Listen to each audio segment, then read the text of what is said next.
Estamos en presencia de Luis Moyá. Luis, ¿cómo está? ¿Qué tal? Bienvenido. Muchas gracias. Bueno, Luis es escritor, pero no solo escritor, habla de navegación, en concreto en este libro cuyo título es Eso no estaba en mi libro de historia de la navegación. Habla de aspectos de anécdotas, pero no solo anécdotas, de historias, pero no solo historias. Es una lectura de apenas 250 páginas que a todos puede interesarnos, a todos los que somos legos en esto de la técnica de la navegación, y lo ha escrito con ánimo de que sea lo más inteligible posible, porque usted es marino. Yo soy marino, De oficial hecho, de la Armada. es capitán de navío de la Armada, piloto naval y diplomado del Estado Mayor. De manera que es militar y que es además escritor, que es algo que en nuestras armas y en nuestras letras, por lo general, ha ido casi siempre unido. ¿Sí? Cuantísimos hombres de armas lo han sido también de letras y viceversa. Algo que parece que en la posmodernidad contemporánea parecería que entra en conflicto. Acabamos de escuchar y de ver a la alcaldesa de Barcelona, Ada Colau, la misma que se refirió a Álvaro de Bazán, no, a Cervera. A Cervera, al almirante Cervera como un facha, y que está, en sus propias palabras, desborbonizando Barcelona. Esta mujer, si se le dice que la mayoría de nuestros grandes hombres de letras lo fueron también de armas, y muchos de ellos, como es el caso de Quevedo o Cervantes, fueron miembros de los tercios, pues seguramente esta mujer no acaba de entenderlo. Bueno, pues esto ha sido la práctica habitual y aquí tenemos un ejemplo contemporáneo de que esto sigue siendo así. Señor Moyá, cuéntenos un poquito de este libro. Por cierto, Editorial Almuzara, y como siempre de esta editorial, qué bien editado, qué portadas más atractivas y qué grafismos, qué bien lo hacen. El contenido, desde luego, no lo merece. Cuéntenos algo del contenido. Bueno, pues el libro, eso no estaba en mi libro de Historia de la Navegación. En realidad es una continuación de otras 8, 9, 10 obras similares, que son todas, eso no estaba en mi libro de Historia de el arte, la navegación, en este caso, en fin, de la muchas guerra civil, cosas. hemos tenido muchos autores, sí. Bueno, pues en este caso estamos hablando de la navegación, las exploraciones más importantes, los descubrimientos, el arte de navegar, y también, como no, su antítesis, que hablando de la navegación, la antítesis no es otra cosa que el hundimiento de los barcos, ¿no? Los naufragios. Porque es que hay una magia especial en esto de los hundimientos, ¿no? Que parece que cuando el mar se traga un barco, que es una tragedia, ¿no? Sin embargo, lo cubre con una pátina de misterio y lo cubre con una pátina de leyenda. Ahí tenemos, sin ir más lejos, al príncipe de todos los naufragios, al Titanic, ¿no? Cuántas letras, aquí desde luego se habla mucho del Titanic también. ¿Cuántas letras nos han escrito del Titanic? Y bueno, aquí también recogemos algunos otros naufragios, recogemos también el mundo del mar en el cine, el mundo del mar en la literatura, misceláneas, las mujeres de mar, que las mujeres parece ser que es cosa de ahora cuando se están embarcando. No, las mujeres vienen embarcando desde hace mucho tiempo. De hecho, la primera almiranta que hubo, Isabel Barreto, estamos hablando del año 1600 y pico, ¿no? Es decir, que hablamos también de una parte muy romántica como son los animales en el mar, ¿no? Porque lo mismo que en casa tenemos animales de compañía, en la mar también se llevan animales de compañía, y por ejemplo en el Titanic había 10 perros, contamos la historia de estos 10 perros, historias de gatos que sobrevivieron a múltiples naufragios. Hablamos, me parece muy bonita la historia, no sé si la conocerán nuestros oyentes, en el Océano Atlántico, el Alisio termina aproximadamente en los 10 grados norte y empieza en el hemisferio sur en los 10 grados sur. Esto significa que esos 20 grados que se montan sobre el Ecuador están desventados, y entonces allí llegan los barcos, y antiguamente era una zona, una franja que costaba mucho superar. Los ingleses, cuando llevaban caballos para sus conquistas, había veces que se quedaban allí empantanados. El caballo es un animal que si no se le atiende con agua debidamente se pone muy nervioso, y ahí acostumbraban a lanzar los caballos al mar, cuando no podían alimentarlos o darles de beber. Y esto me llama la atención porque los ingleses le llaman a esa franja Horses Latitude, la latitud de los caballos, y Jim Morrison, el vocalista de los Doors, escribió una canción preciosa dedicada a estos caballos. Bueno, hablamos en general de los animales en el mar, hablamos también de los submarinos, que es una práctica de navegación diferente, puesto que uno no puede ver, uno no puede nada más que ver por unos sensores a través del periscopio, a través de los audífonos.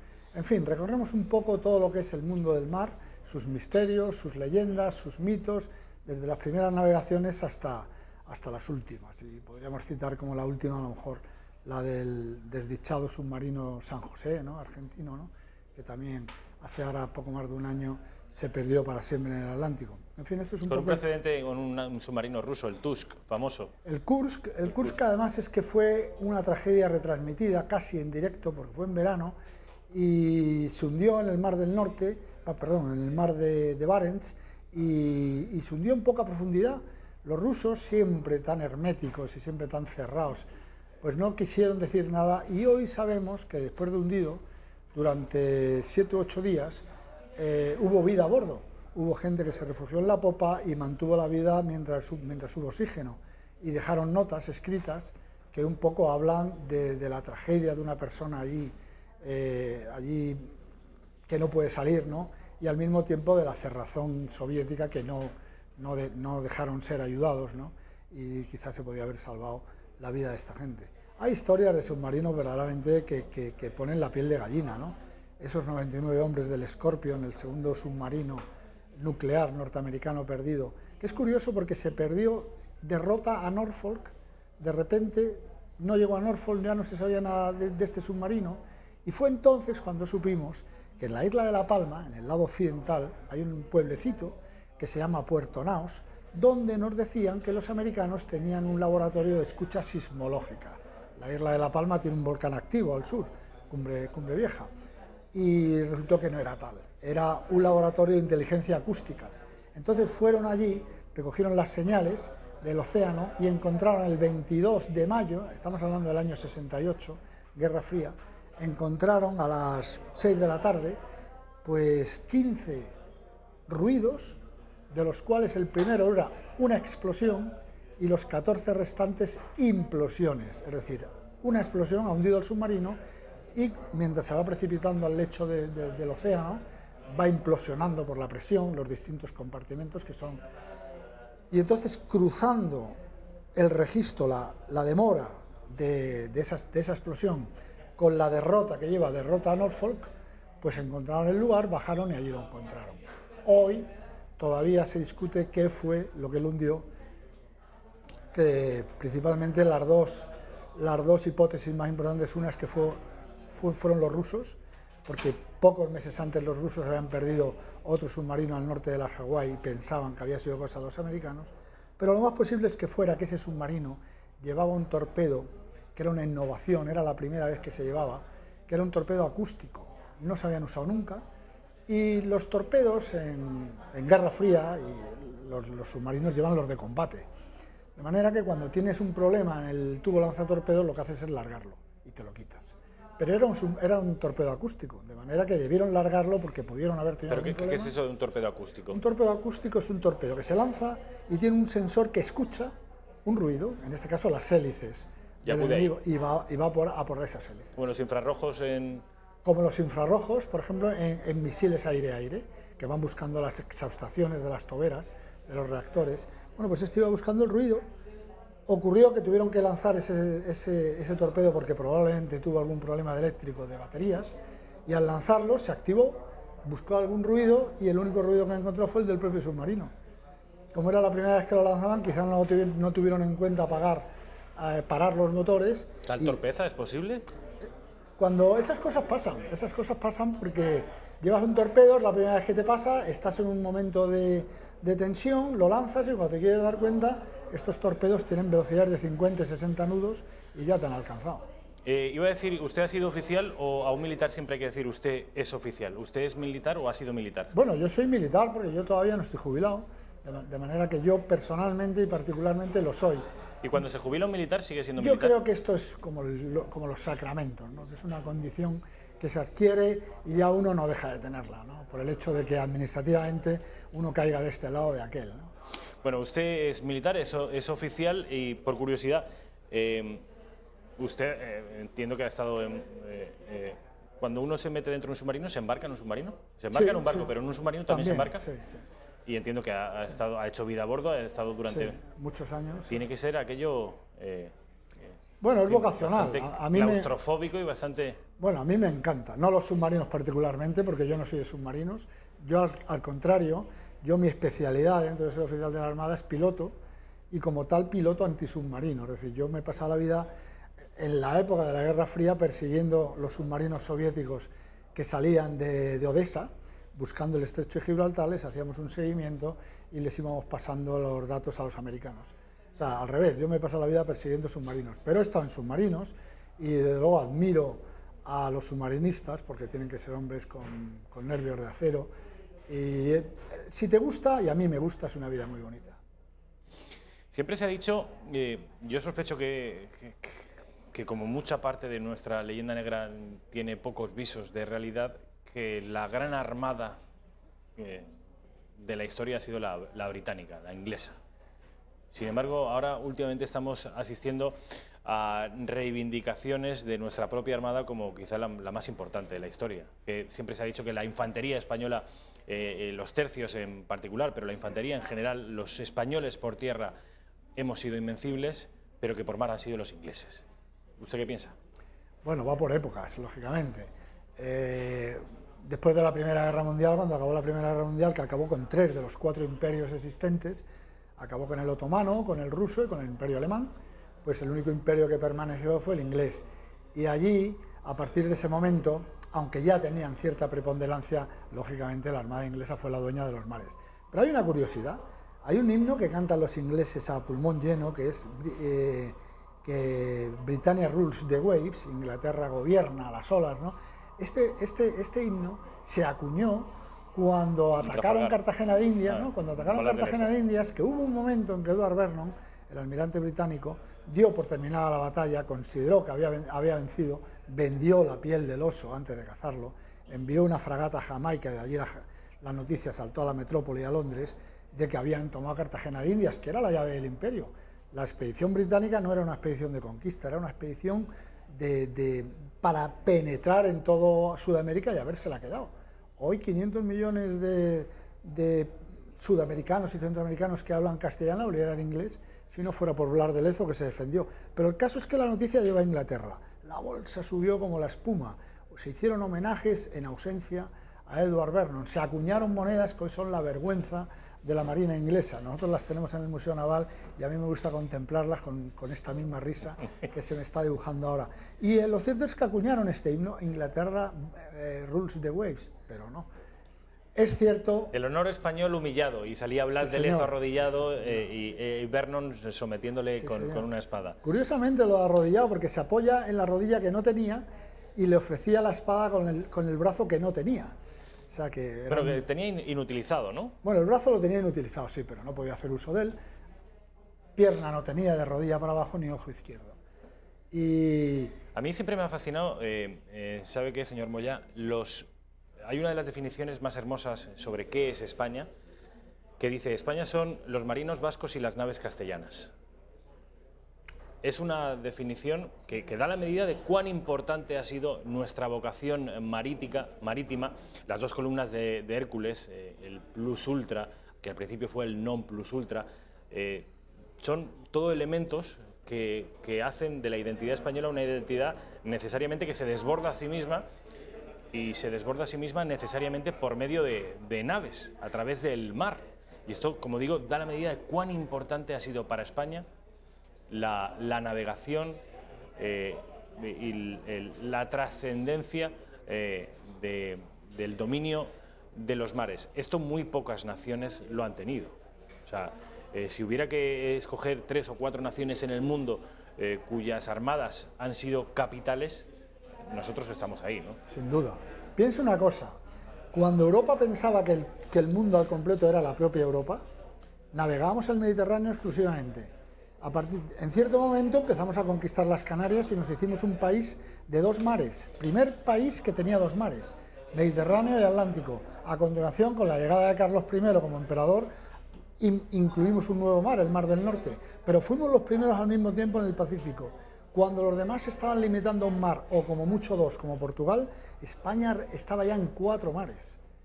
Y a este respecto, todo esa España, ese imperio, en el que no se ponía el sol, desde luego tenemos que romper una lanza a favor de los marinos vascos, empezando por Juan Sebastián Elcano, que está este año de cumpleaños, que cumple 500 años. Pero no es Magallanes el exitoso. Mire, a mí yo con eso lo siento, pero no. No, yo le puedo contar hasta 4 errores graves de Magallanes que estuvieron a punto de dar al traste con la expedición, pero no quiero decir tampoco que Magallanes no tenga mérito, que lo tiene y mucho, pero lo cierto es que empezó una expedición que no culminó por sus propios errores y que culminó Juan Sebastián Elcano, un marino que apareció como maestre de la Concepción, que era poca cosa, porque fue ascendiendo en el escalafón y que fue el que terminó dando la vuelta al mundo y que fue el que terminó desafiando un mar que no conocía, porque los mares hay que conocerlos, sobre todo a la vela, hay que conocer los vientos, hay que conocer las corrientes. Juan Sebastián Elcano se lanzó, llevó a sus hombres a casa, que era lo que tenía que hacer, que era su misión, con 60 toneladas de clavo, que era lo que le habían cargado el rey. Eso era lo que había que haber hecho, esa era la misión, y la hizo Juan Sebastián Elcano. España son los marinos vascos y las naves castellanas. Acabo de escribir así, a vuela pluma, una relación de marinos vascos que a mí se me ocurren y casi siempre coinciden con los más, o con al menos algunos de los más brillantes. Por supuesto Lezo, Elcano, de Guipúzcoa, Oquendo, Legazpi, conquistador de las Filipinas, Churruca, Urdaneta. Es desproporcionado el papel de los vascos. Fíjense ustedes, el País Vasco envenenado desde hace un siglo en ideologías tóxicas y antiespañolas. Bueno, pues esta gente estuvo siempre a la vanguardia del imperio y velando por su integridad, tal y como dejó escrito Blas de Lezo. Velamos por la integridad de España y de su imperio. Es absolutamente desproporcionado el número de marinos vascos y de oficiales vascos en la Armada con respecto a la población de las Vascongadas. ¿No le parece? Sí, sí, completamente. Estamos hablando de una época en que el País Vasco formaba parte de la Corona de Castilla, pero eran un grupo de hombres, primero, que el lugar de nacimiento te condiciona. Estos hombres aprenden a navegar persiguiendo ballenas por el Cantábrico y eso es mucho aprender. Otros aprendieron en el Mediterráneo, que es una balsita, comparado con esto. Y entonces una vez, eso es como, yo siempre digo que el que ha conducido, como yo, cuando estaba en la OTAN en Nápoles, el que ha conducido en Nápoles ya puede conducir en cualquier lugar del mundo. Pues el que ha navegado esos mares cantábricos ya puede navegar por los mares que les pongan por delante. Son desde luego una playa de navegantes que es para quitarse el sombrero. Y por último, un último asunto. Las gestas y las hazañas de los españoles conquistando la mayor parte de lo que por aquel momento era terra incógnita, todo esto era consecuencia, por supuesto, del arrojo, de la bravura, de hombres corajudos, valientes, guiados también por una fe y seguramente una motivación trascendente, pero también y sobre todo por una tecnología que estaba a la vanguardia de las tecnologías del mundo. El equivalente a la tecnología espacial hoy era la tecnología a la que los españoles llevaron a la vanguardia en aquellos años. Sin embargo, España siempre se la ha tenido, históricamente también, y por supuesto en el presente, como un país sometido por la religión, en el que la ciencia no ha sido, desde luego, una de las ramas más brillantes de nuestro saber, un país que se ha dedicado más a las artes y al humanismo, a la pintura, a la escritura, pero esto de las ciencias y las tecnologías no nos hemos llevado nunca bien, y sin embargo ahí estamos. Cierto. Hay quien ha comparado, ya por mantenernos en el contexto de la navegación, hay quien ha comparado a la gesta de Cristóbal Colón con la llegada a la Luna. En ese sentido, a mí me gusta decir que esto, por ejemplo, de que hizo Juan Sebastián Elcano, lo que hicieron aquellas expediciones que salían a mares ignotos, desconocidos, es un poco lo que se hizo en los años 70, los años 80, con el lanzamiento de esas sondas interestelares, las Pioneer, las Voyager, que hoy siguen surcando el espacio en busca de otras civilizaciones. En ese contexto, hablando de tecnología, a mí me gusta decir que el litoral andaluz de entonces era el Cabo Cañaveral de hoy. Es decir, que no tenemos, vamos, es que no es que no nos tengamos que avergonzar, es que tenemos que sacar pecho, porque lo que hemos hecho y lo que hemos dejado por ahí es una cosa, vamos, que son muy poquitos países los que pueden decir que han hecho todo esto. Les voy a leer porque la portada, ya les digo que es preciosa, que este libro está inserto en una serie de libros, en una colección de libros que abordan la historia desde un punto de vista, podríamos decir, poco ortodoxo. Eso no estaba en mi libro de Historia de la Navegación. Aparece el almirante... ¿cuál es este? Este es Álvaro de Bazán. Álvaro de Bazán, uno de los héroes de Lepanto. Y la contraportada dice: ¿conoces la historia del Mary Celeste, el bergantín estadounidense que fue encontrado desierto y navegando a la deriva? Fue un barco fantasma, dicen. ¿Sabes por qué no es recomendable echarse a navegar un viernes o el primer lunes de abril? Esto podría respondérnoslo el señor Moyá inmediatamente, pero vamos a dejarles a los espectadores que compren el libro. ¿Sabes por qué no es recomendable echarse a navegar un viernes o el 1 de abril? ¿Y por qué no se debe silbar a bordo? Bueno, perdona que te interrumpa, déjame decir que hay un capítulo entero dedicado a las supersticiones, que en el mundo del mar son muchísimas y muy curiosas todas. Supersticiones. Supongo que esto de no silbar a bordo tiene que ver con esas supersticiones. ¿Por qué tuvo Elcano que hipotecar su barco a unos mercaderes saboyanos, lo que le hizo sentarse en el banquillo acusado de traición? ¿Quién fue la primera mujer almirante que mandó buques españoles en la mar? Esto está además muy de moda, y reivindicar el papel de la mujer en las armas españolas siempre es algo muy sano. ¿O por qué los cocineros de los barcos solían ser cojos y no podían fumar de noche a bordo? ¿De dónde viene la expresión marinera ponerse las botas?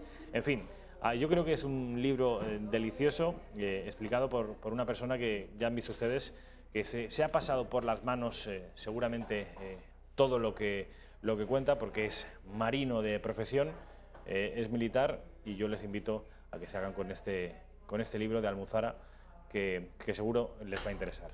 Señor Moyá. Muchas gracias. Ha sido un placer. Mil gracias por estar aquí en la Redacción Abierta.